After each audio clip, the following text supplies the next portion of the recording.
আপনারা দেখতেছেন হুসেনপুর কিশোরগঞ্জ থানার মাঝামাঝি শাহাদল গ্রাম এবং রহিমপুর দাপুনিয়া সংলগ্ন আউলিয়াপাড়া যে ব্রিজটি হওয়ার কথা, 2 বার স্যাংশন হওয়ার পরেও ব্রিজের কাজ হয় নাই।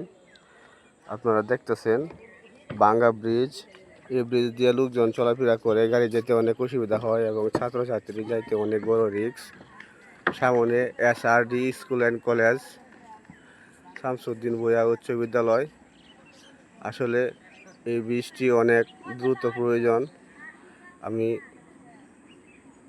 প্রশাসনিক দৃষ্টি আকর্ষণ করছি, যারা আইনে আওতায় দিন এই কাজগুলো করে থাকেন, সকলে যেন এই ব্রিজের কাজগুলো করার জন্য আগ্রহী থাকেন এবং স্কুলের ছাত্রছাত্রীদের জন্য সুব্যবস্থা চলাফেরার জন্য এই ব্রিজটি অতি দ্রুত কাজ করার প্রয়োজন।